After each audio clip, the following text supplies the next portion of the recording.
Vamos abrir as nossas Bíblias em Levítico primeiro, Levítico capítulo 23. Nós vamos hoje ler bastante referências, porque não tem como a gente falar desse dia e não ter base na palavra para nos apoiarmos, né? Então, nós vamos ler bastante referências. Então, hoje nós vamos falar sobre o dia de toque de chofar, ou dia de aclamação, dia de alarido, que Yom é dia, terua ou teruá, grito, aclamação, alarme ou toque de trombeta, como está nas nossas traduções, mas em hebraico, chofar, né? Então, Levítico 23, verso 23, diz assim: diz mais Adonai a Moisés: fala aos filhos de Israel, no 7º mês, no 1º dia do mês, haverá para vós descanso solene, em memorial, com sonido de trombetas ou de terua, uma santa convocação.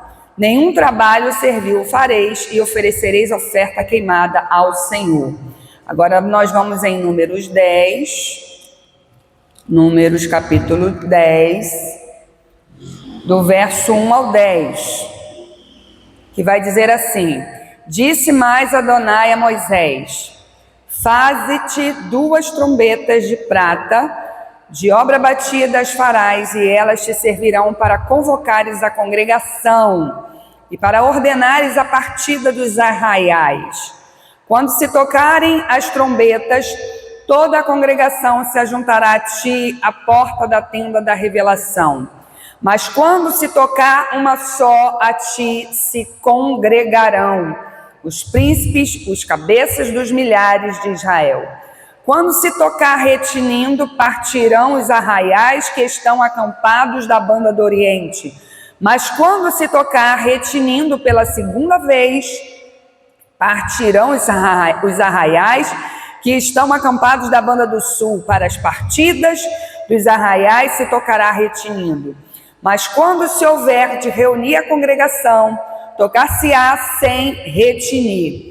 Os filhos de Arão, sacerdotes, tocarão as trombetas, ou chofares, ou chofarote, E isto vos será por estatuto perpétuo nas vossas gerações.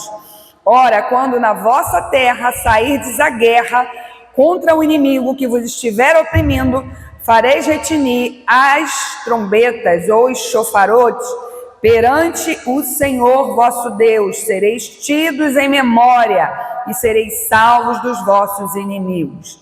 Semelhantemente, no dia da vossa alegria, nas vossas festas fixas e nos princípios dos vossos meses, tocareis as trombetas sobre os vossos holocaustos, sobre os sacrifícios de vossas ofertas pacíficas, e eles vos serão por memorial perante vosso Deus. Eu sou o Senhor vosso Deus. Bem, esses versículos que nós acabamos de ler, primeiro vai falar da determinação, né, lá em Levítico 23, que fala de todas as festas, e depois o significado desses toques, né? Então, o toque de terua, de chofar, o dia de brado, o dia de alarido, é um dia que o Senhor já havia determinado naquele tempo, quando o povo até mesmo teria santa convocação, quando tivesse que partir em guerra, como a gente viu aqui, né? Os exércitos de Israel fossem partir em guerra, ou até mesmo para alguma celebração, como a gente viu aqui, os dias das festas, das solenidades. Então, cada tipo, né, cada evento desse tem um tipo de toque diferente um do outro, como a gente leu aqui em Números 10. Então, quando o povo ouvia esses toques, e cada um com o seu significado apontando para o evento, o povo já sabia o que deveria fazer. Como se diz, preparação. O povo deveria estar preparado.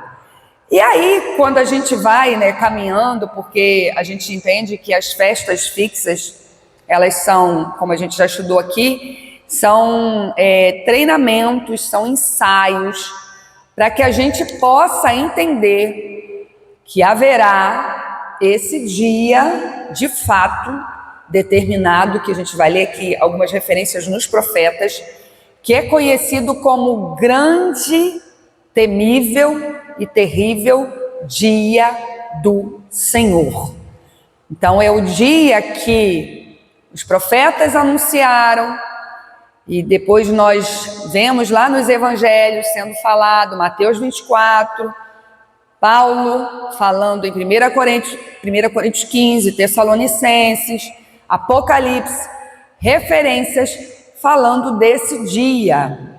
E que o povo do Senhor precisa estar atento a esse dia. E esse toque, né, esse brado, esse alarido, é para que a gente possa entender esse tempo. E quando a gente vê hoje que não é muito falado, né, porque a gente tem estudado aqui e fala que, infelizmente, a igreja se desvinculou de uma forma tão grande que hoje as celebrações que a igreja está mais envolvida são celebrações oriundas do paganismo, como festa junina, que aí tem uma nova roupagem, né, que é festa da roça, é festa jesuína, é festa do milho, da colheita, Halloween, né? Porque trouxeram também a questão do Halloween aí disfarçado para o meio de algumas igrejas já utilizam. Outras festas, às vezes, as próprias festas que as igrejas fazem, congresso de jovem, de mulher, disso, daquilo, conferência, ou seja, o povo de Deus faz inúmeras, aniversário do templo e tantas outras coisas mais. Natal, Páscoa distorcida.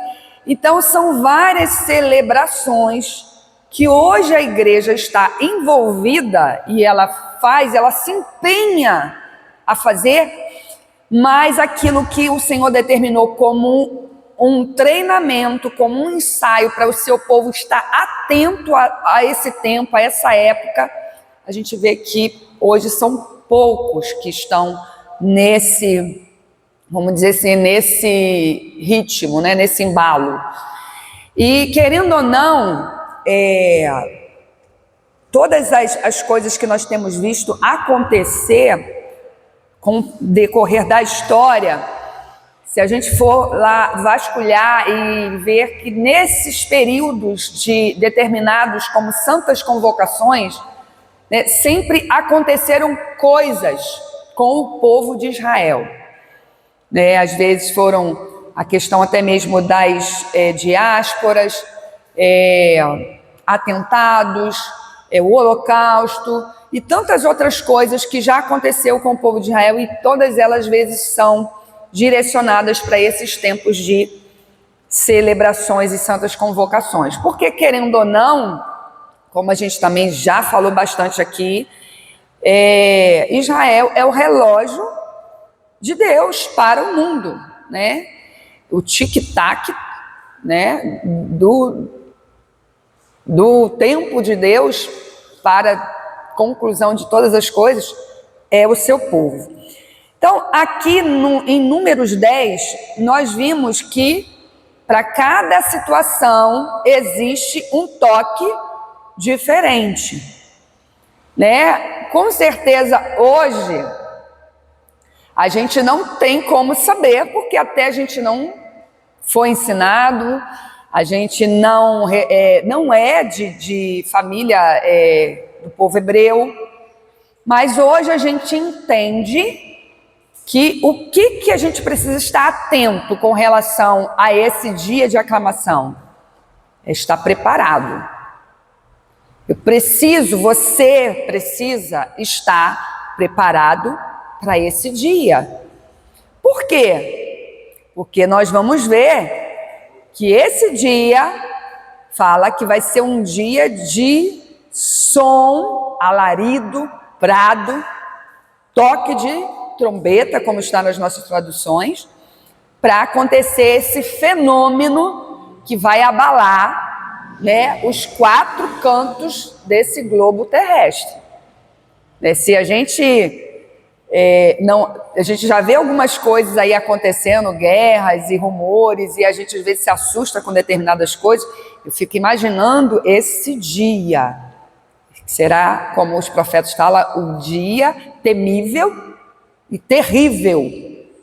Então, nós que somos servos de Deus, que adentramos a esse povo, né, por enxerto, nós precisamos estar atentos. E a gente vê que nesse tempo a igreja está distraída com tantas coisas, mas pouco se fala da volta do dia do Senhor. Hoje a igreja está muito mais preocupada com conquistas, não que a gente não possa conquistar, mas isso não deveria ser o foco, a ênfase do tempo que a igreja gasta às vezes para falar, convidar, né, nomes renomados para falar de assuntos que às vezes não estão trazendo um despertamento para o povo nos últimos dias. Aí, dentro desse dia, né, de preparação, nós vamos ver que os profetas foram inspirados por Deus para falar. E agora nós vamos em Sofonias. Sofonias é um livro do profeta, conhecido como um profeta menor. Sofonias 1, do verso 14 ao 18.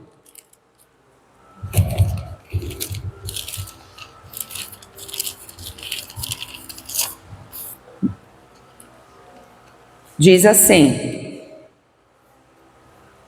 o grande dia de Adonai está perto. Sim, está perto e se apressa muito. Eila amarga é a voz do dia de Adonai. Clama ali o homem poderoso. Aquele dia é dia de indignação, dia de tribulação, dia de angústia, dia de alvoroço, de assolação, dia de trevas, de escuridão, dia de nuvens e de densas trevas, dia de chofar, ou de trombeta na nossa tradução, e de alarido, contra as cidades fortificadas e contra as torres altas. E angustiarei os homens, e eles andarão como cegos, porque pecaram contra Adonai, e o seu sangue se derramará como pó, e a sua carne como esterco. Nem a sua prata, nem o seu ouro os poderão livrar no dia da indignação de Adonai. Mas pelo fogo do seu zelo será devorada toda a terra, porque certamente fará de todos os moradores da terra uma destruição total e apressada. Quando a gente lê esses versos, né, dá um certo temor, porque a gente fica assim, meu pai, o que vai acontecer nesse tempo? Como que as pessoas vão se comportar nesse tempo? E aí é outra coisa, né, que infelizmente foi doutrinado, né, com essas doutrinas distorcidas no meio, no seio da igreja, é de que a igreja não vai presenciar essas coisas porque ela já foi arrancada da terra. Só que não é isso quando a gente olha para os textos, né, que o Senhor fala que os seus filhos vão ser perseguidos. E como ele fala do dia da angústia de Jacó, né, nós vamos presenciar esse tempo. E como nós vamos nos comportar nesse tempo? Um dia que fala que é de amargura, um dia de indignação, de densas trevas, de escuridão. Aí a gente linka com aqueles versos que fala, né, que o sol não dará a sua luz, a lua não dará o seu brilho, as estrelas cairão do céu, né, os poderes desse universo serão abalados. Então esse é o dia que anuncia Yom Teruah, o dia de toque, de brado, de grito, de aclamação para esse terrível dia do Senhor. E aí outros versos que nós vamos ler agora, em Isaías 27, verso 12 e 13, Isaías 27, verso 12 e 13, vai dizer assim: naquele dia Adonai padejará o seu trigo. Padejar é separar. Aí lembra daqueles versos lá, né, nos evangelhos, que fala que o joio e o trigo não é para a gente se preocupar, porque quem vai separar é o Senhor? Então é esse dia aqui, ó. Naquele dia Adonai padejará o seu trigo, desde as correntes do rio até o ribeiro do Egito. E vós, ó filho de Israel, sereis colhidos um a um. Aí fala do dia que esse dia vai ser um dia terrível para aqueles que não estão no Senhor, mas um dia de alegria para aqueles que estão, porque serão colhidos dos 4 cantos da terra. Então, naquele dia se tocará uma grande trombeta, ou seja, um gadol shofar, né? Shofar gadol, um grande shofar.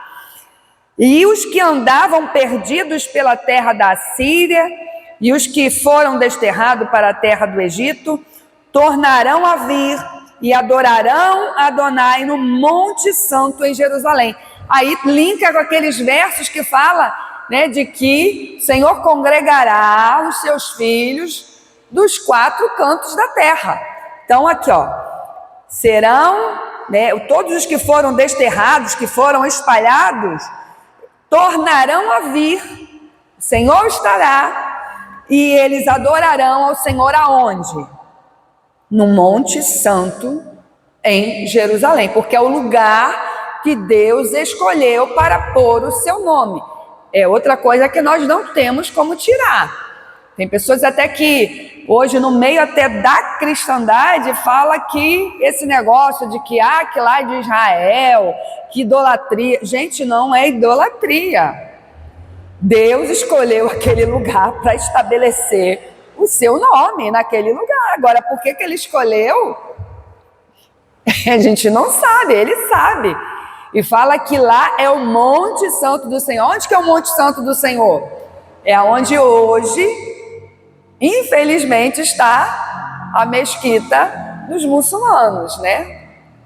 O Domo da Rocha, ou a mesquita de Al-Aqsa, o nome, né? Então é lá nesse lugar. E lá que Deus escolheu para pôr o seu nome. Foi ali que Isaac iria ser sacrificado por Abraão. Foi ali que foram construídos os templos que foram destruídos.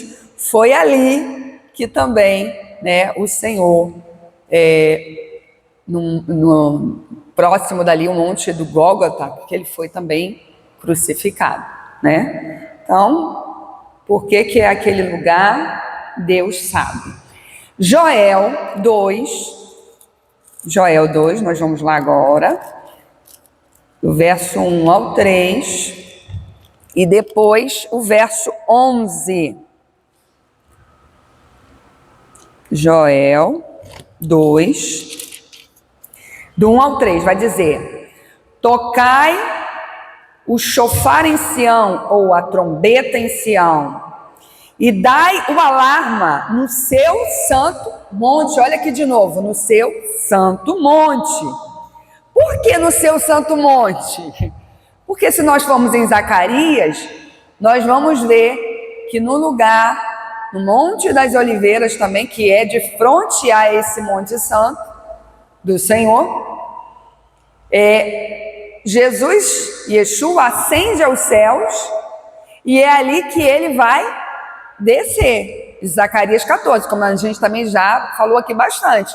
Quando seus pés tocar esse monte, a terra vai fender de um lado a outro, ou seja, vai haver um terremoto, vai abrir aquele lugar. Por que vai abrir aquele lugar? Porque hoje, de frente à entrada dos portões da cidade de Jerusalém, está o quê? Aquele cemitério que, acho que se eu não me engano, foram os próprios muçulmanos que construíram ali com a tentativa de inibir a entrada do Messias. Por quê? Porque ele não pode tocar em coisa impura, então colocaram cemitérios justamente na entrada. Mas quando o Messias voltar, os seus pés tocar no Monte das Oliveiras, vai fender de um lado a outro para ele adentrar esse lugar e entrar os portões de Jerusalém. Então, tremam todos os moradores da terra, porque vem vindo o dia de Adonai, já está perto. Dia de trevas, de escuridão, dia de nuvens e de negrume, como a alva está espalhado sobre os montes, um povo grande e poderoso, qual nunca houve nem depois dele haverá, pelos anos adiante, de geração em geração. Diante dele um fogo consome, e atrás dele uma chama abrasa. A terra diante dele é como o jardim do Éden. A terra diante dele é como o jardim do Éden. A gente está estudando sobre isso, né? A Nova Jerusalém. E atrás dele um desolado deserto, sim, nada lhe escapa. Ou seja, o que está à frente já está sendo, vamos dizer, restaurado. O que está para trás está ficando desolado. Verso 11. E Adonai levanta a voz diante do seu exército, porque muito grande é o seu arraial. Lembra lá que a gente leu em Números 10, dos toques, para que o povo pudesse sair do arraial? Aqui nesse dia será um dia de guerra. Yeshua, Jesus, está vindo, não agora como um servo sofredor montado em um jumentinho, ele está vindo um cavalo branco com espada de fogo cortante, né? Com olhos como chama de fogo, com uma espada afiada, e ele está vindo como um juiz, como um general de guerra, para guerrear. Então, fala que muito grande é o seu arraial e poderoso quem executa a sua ordem, pois o dia de Adonai é grande e muito terrível, e quem o poderá suportar? Quem? Quem estiver nele. Quem estiver nele poderá suportar.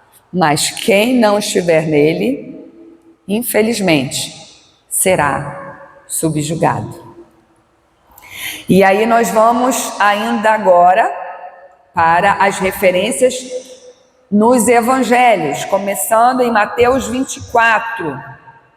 Mateus 24, que é muito conhecido e citado, mas nós vamos ler aí a partir do verso 29 ao 31, que vai dizer assim: logo depois da tribulação daqueles dias, porque haverá essa tribulação, escurecerá o sol e a lua não dará sua luz, as estrelas cairão do céu e os poderes dos céus serão abalados.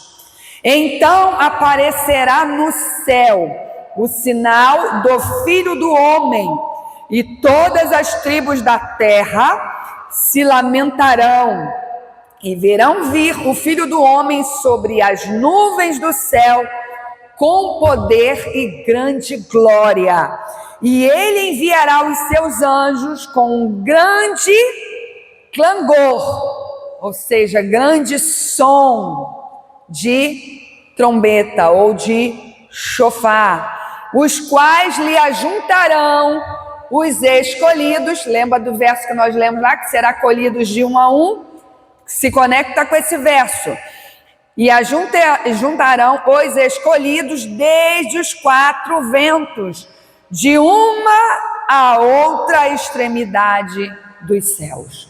Ou seja, esse dia será terrível para os que não estão no Senhor, mas para quem está no Senhor, será um dia de alegria, de vitória, de conquista, porque nós seremos ceifados para a grande colheita do Senhor. Ainda em 1 Coríntios 15, do verso 51 ao 54. Tem inúmeros versos que falam sobre esse dia, espalhados na palavra do Senhor, mas a gente escolheu alguns que são os mais latentes, né, para que a gente pudesse estar falando nessa noite. Então, 1 Coríntios 15, do verso 51 ao 54, vai dizer assim: eis aqui, agora é o apóstolo Paulo falando, eis aqui vos digo um mistério, nem todos dormiremos, mas todos seremos transformados, num momento, num abrir e fechar de olhos, ao som da última trombeta, ao som do último toque de chofar, porque o chofar soará e os mortos serão ressuscitados incorruptíveis, e nós seremos transformados, porque é necessário que isto que é corruptível, essa carne que foi corrompida por conta do pecado, se revista da incorruptibilidade, e que isto que é mortal se revista da imortalidade. Mas quando isto que é corruptível se revestir de incorruptibilidade, e isto que é mortal se revestir da imortalidade, então se cumprirá a palavra que está escrita: tragada foi a morte na vitória. Ou seja, vitória, porque aqui é uma reconquista daquilo que foi perdido no Éden por conta do pecado. Então, esse dia será um dia de conquista, de restauração daquilo que foi perdido. E nós, teremos os nossos corpos sendo transformados para vivermos eternamente com o Senhor. 1 Tessalonicenses 4, verso do 13 ao 17, vai dizer assim: não queremos, porém, irmãos, que sejais ignorantes, ou seja, que desconheçam. Quantas pessoas, se a gente for conversar sobre esse assunto, desconhecem, ou seja, estão na ignorância. Mas aqui Paulo está falando, não queremos, irmãos, que sejais ignorantes acerca dos que já dormem, para que não vos entristeçais como os outros que não têm esperança. Qual é a nossa esperança? Em que nós estamos apoiados? O que nós aguardamos? O que nós esperamos? Hoje, se a gente for perguntar para o que tem sido pregado, as pessoas talvez vão dizer, na casa própria, carro do ano, uma profissão e outras coisas mais. Mas o que nós, de fato, verdadeiramente esperamos? O que nós aguardamos? Onde está apoiado a nossa esperança? Em quê? Em que fundamento? Porque se cremos que Jesus morreu e ressurgiu, Assim também aos que dormem, Deus, mediante Jesus, os tornará a trazer juntamente com Ele. Dizemos-vos, pois isto pela palavra do Senhor, que nós, os que ficarmos vivos para a vinda do Senhor, de modo algum precederemos os que já dormem, porque o Senhor mesmo descerá do céu com grande brado, alarido, a voz do arcanjo, ao som da trombeta de Deus, ou do chofar de Deus. E os que morreram no Messias ressuscitarão primeiro.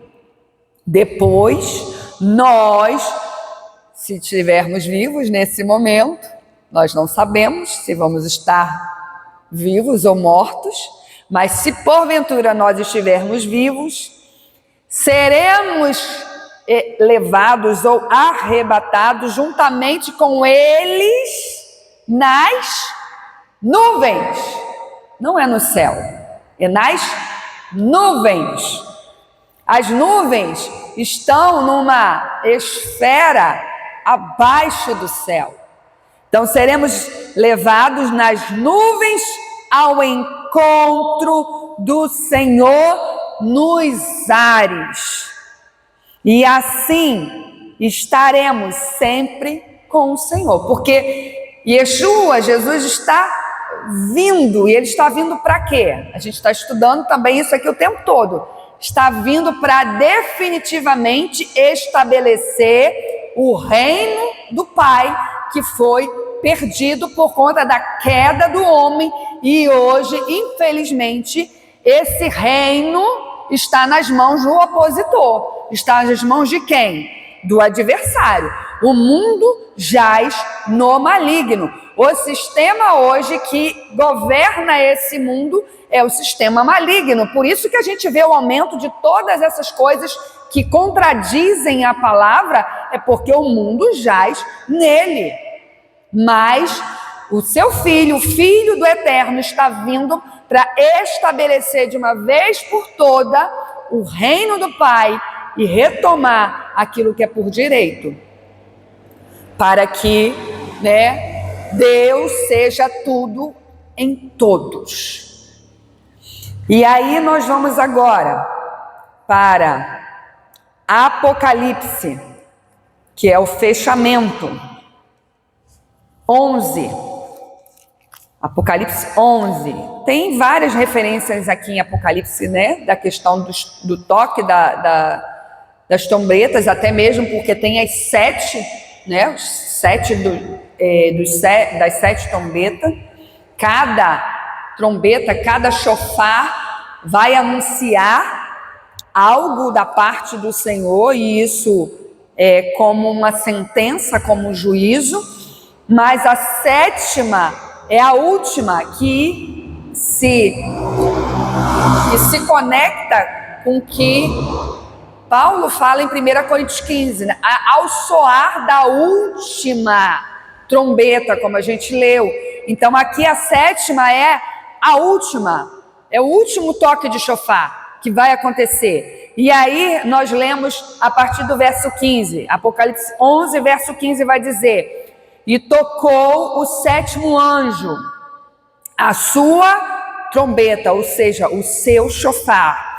E houve no céu grandes vozes que diziam: o reino do mundo passou a ser de nosso Senhor e do seu Messias. E ele reinará pelos séculos dos séculos. E os 24 anciãos que estão assentados em seus tronos diante de Deus, prostraram-se sobre os seus rostos e adoraram a Deus, dizendo: graças te damos, Senhor, Deus Todo-Poderoso, que és e que eras, porque tens tomado o teu grande poder e começastes a reinar. E o interessante, quando a gente lê aqui, né, que eras, que és e que eras, mas ele não fala mais que hás de vir. Se a gente voltar em alguns versos anteriores, vai dizer que és e que era e que há de vir. Mas aqui não fala que há de vir, porque ele está vindo. Exatamente nesse tempo. No toque da última trombeta, no toque do último chofar. E aí nós entendemos que as festas do Senhor, elas são santas convocações e apontamentos para que o povo do Eterno esteja preparado. Nós não podemos esquecer disso. Nós não podemos esquecer. Porque se nós esquecermos, a gente relaxa, a gente se distrai, a gente não fica atento. E eu entendo por isso a preocupação do Senhor ter estabelecido isso como um ciclo, para que isso se repetisse e a gente lembrasse. A gente precisa estar lembrando. Lembrando de quê? De que o dia está perto, que o dia está próximo, que ele está muito perto de voltar. E a gente precisa estar preparado. Então as festas do Senhor, elas são para isso, elas são, apontamentos que determinam um dia, um tempo que o Eterno estabeleceu para cumprir seu propósito. E Yom Teruah é exatamente esse apontamento. As festas de outono, como a gente também já estudou, elas são as últimas. As 4 primeiras, que são as da primavera, o Messias pôde participar delas aqui, estando com seus discípulos. Porque a última, que até mesmo ele teve, foi a de primícias. Primícias porque ele foi a própria... Ele é primeiro em tudo, tem primazia em tudo. Ele ressurgiu primeiro, para que hoje nós tivéssemos a esperança de que também um dia nós iremos ressuscitar, iremos ressurgir. E aí ele volta, aos céus, naquele período ali da festa das semanas, de Shavuot, que a gente conhece como Pentecoste. Se a gente lê lá Atos 1 e 2, a gente vai ver que é exatamente nesse tempo que ele volta aos céus. E agora, faltam 3. Falta Yom Teruah, falta dia de expiação, que é Yom Kippur ou Yom HaKippurim, e a última, que é Festa dos Tabernáculos, Sukkot, que é onde a gente também está estudando, da Nova Jerusalém, onde a Nova Jerusalém desce do céu. E aí o Senhor habita. Eis o tabernáculo de Deus está com o seu povo. Então as festas, elas determinam esses tempos. E a gente precisa estar atento e preparado para isso. O 7º mês do calendário bíblico, que infelizmente nós perdemos, por conta de toda essa mudança que foi feita nos nossos calendários. Hoje a gente infelizmente tem um calendário que é do Ocidente, um calendário romano, gregoriano, feita pelo Papa Gregório, mas o Senhor vai restaurar todas as coisas. O Senhor vai restaurar esse tempo, até porque a gente vê que até os profetas falam da celebração da festa de tabernáculos depois na eternidade. Então tudo isso nós precisamos estar atentos e preparados. E com o nosso coração desejoso e ansioso, por participar de todas essas maravilhas que o Senhor preparou para o seu povo. Será um dia terrível de angústia, de tristeza, para aqueles que, infelizmente, não se arrependerem, não der ouvido àquilo que o Senhor tem falado, porque o Senhor tem sido longânimo. Deus tem dado tempo ao homem. Quanto tempo que Deus tem dado para o homem se arrepender, mas infelizmente a gente vê que parece que cada vez mais que o tempo se estende, mais o homem se distancia, mais o homem se afasta. Mas existem aqueles ainda que esperam, que almejam, né, de ter essa conexão plena com o Criador. E que essa palavra fique nos nossos corações e que possamos estar com isso latente no nosso coração, que isso seja uma chama que sempre venha aquecer os nossos corações, sabendo que haverá um dia em que Deus executará todos os seus planos e seus juízos definitivamente para sempre. Que Deus nos abençoe em nome do seu Filho.